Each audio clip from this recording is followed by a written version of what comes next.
had established IPC in 1992 and has grown that business into one of the nation's leading minority-owned businesses.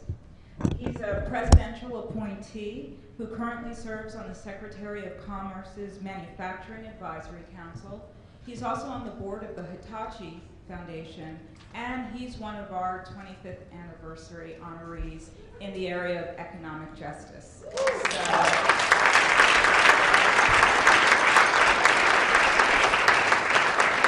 We are so happy you are here.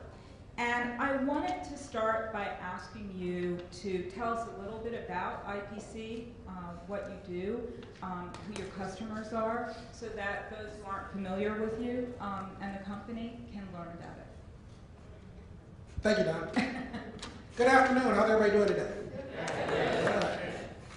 Just so happy to get invited, so happy to be here. Had a little bit of a harrowing experience. I got in late last night and drove up, my first time driving in Oregon, and I didn't know there was a mountain between the Portland airport and here. And so I made that trek.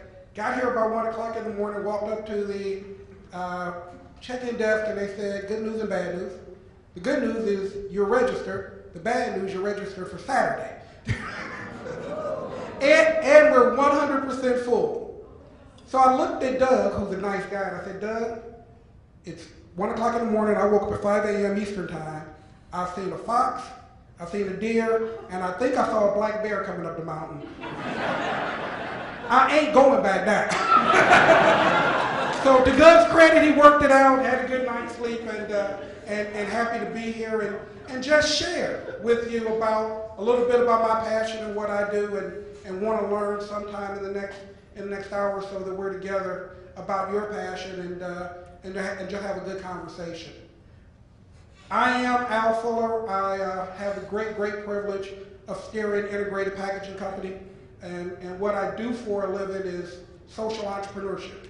That's a nice way of saying I spend my life trying to find poor people jobs, and I try to give poor people jobs, and I think it's an important work, and it's work that's gaining some ground in the last few years, at least from a lip service standpoint.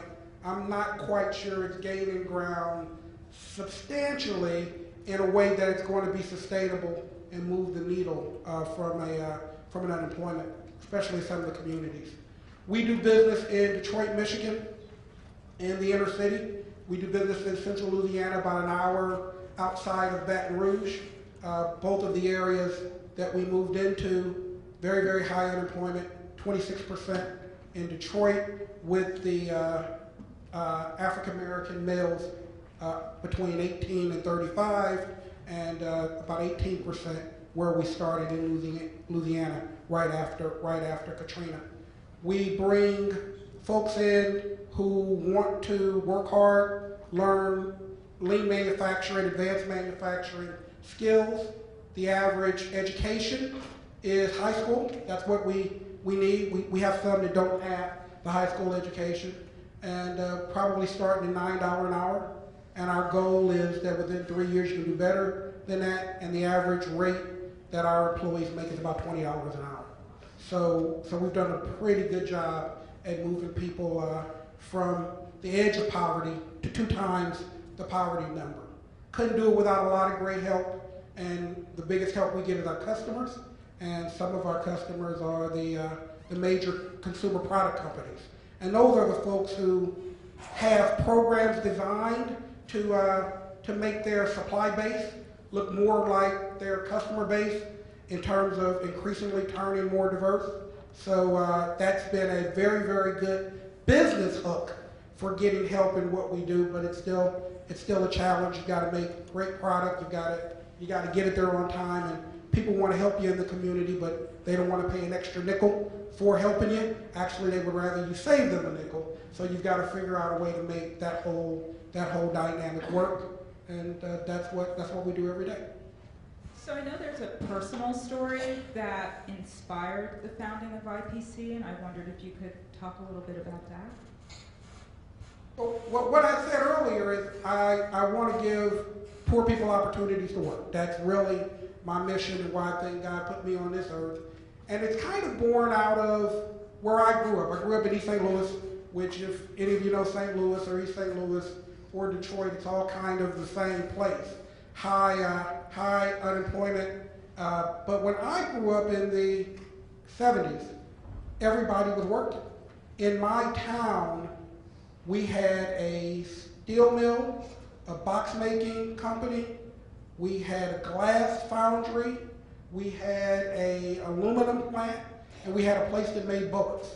5 different factories that supported this town of about 43,000. I left in 1978. Unemployment was probably full, 2%, which would have been full employment. I came back in '82 after undergrad, and everything closed but the bullet company, which remains in existence today. And what's replaced, if you've heard the story, is 50% unemployment and liquor stores and crack cocaine. And I came to the conclusion that the only thing that has changed were the jobs left. And so early on, that was my decision that what I was going to do for a living is figure out and make something that I could get somebody to buy. So I wanted to go into the widget business. I didn't really care exactly what the widget was as long as someone would buy it. And then I would train people on how to make widgets. We'd get really, really good at widget making, and we would try to change communities by being great widget makers. So I'm a cultural anthropologist who came into business thanks to VCs who were really interested in culture and interested in understanding the communities that they served, the consumers they were going to serve. And I know that there's workplace culture that factors into your business. And I'm wondering, since you had a passion to give poor people jobs, I'm wondering how understanding that workforce has impacted your business. Have you had to learn that?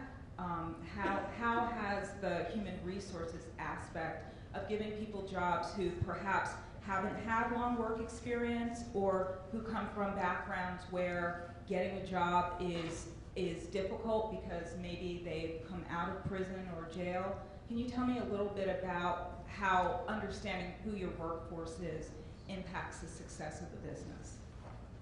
That's a good question. I think for me, understanding the workforce, the hourly workforce, the people who actually make the product, is very, very important to growing the business. So, I look at it from a standpoint of we want people who can walk to work, or we want people who can bike to work, and then we want them to get a car, and then we want them to drive to work.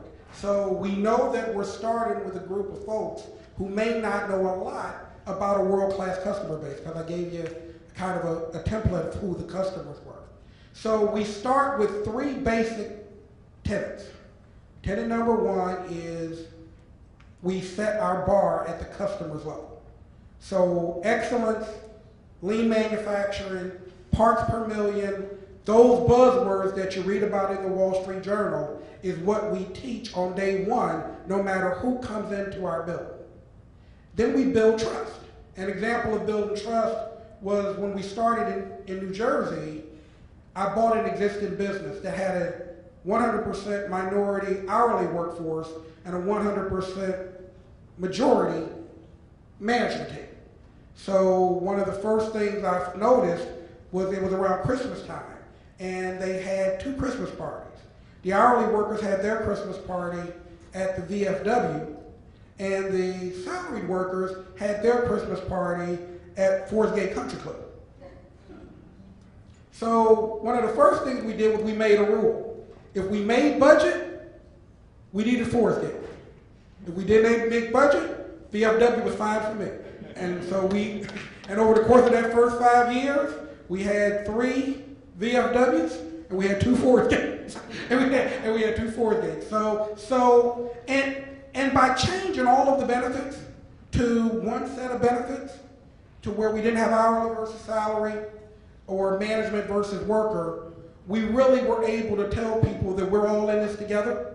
So I think building trust and understanding, because I came from that background, welfare, food stamps. I always say I probably was the first guy on food stamps So I understand that environment. I understand that person. I understand the first offender. You know, my little brother, who works for me now, which is a good thing, spent 20 of his 44 years in prison. So I have an understanding of, and that helps build trust. But at the end of the day, it also helps if I go back to the first tenet, which is setting expectations. And we set expectations that the customers love. Because nothing works in terms of sustainable empowerment if you don't have money to give. Because that's all people are working for. People are working for self-enrichment. People are working to feel good. But at the end of the day, they've got bills they need to pay. And the only way to get your bills paid is to make a customer happy, get that purchase order again and again and again. And by setting that expectation at the customer's level, now we got a couple of policies. We've got a 3-strike policy. 50% of everybody we hire, we fire. Because they don't believe us. They don't believe us around, we're black, a lot of them are black or Latino, so they come in, we brother up, we all good, right? But the first time that they don't show up to work, especially the probation period, we fire them. And then we make them sit out 30 days at least. Then we hire them back. And then we may have to fire them again.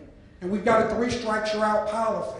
So if you get to the third time, we break ties, but we've only had 2 employees in 20 years that we've had to fire 3 times.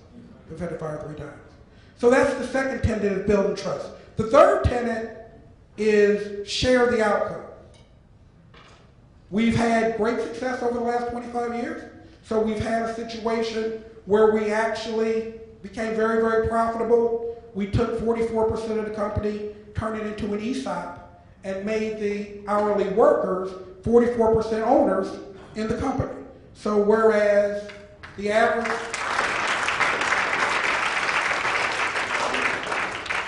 I wasn't an hourly worker, so I didn't get any of the 44%. But that's nice anyway. But so the average retirement benefit from working for the old code might have been net $3,000 or $4,000. Most of the folks who retired from us walked away with $100,000 checks. And these were people with high school educations. So we share the wealth. Also, we share the pain. We have a situation, Detroit's been very tough. Detroit went through a recession. And if we're not making money, we call everybody in and we say, we're going to work 4 days for the next 6 months. That's better than laying half the people off. And I found once you have those conversations, that you're going to share the up and you're going to share the down, that people will do what they've got to do in order to help you. So that's how we do it. So in terms of your approach to social entrepreneurship, how do you bring together, I know you've talked to me about bringing together a nonprofit community, employers, workers, and government to make a sustainable community impact. How do you bring together partners to support what you do?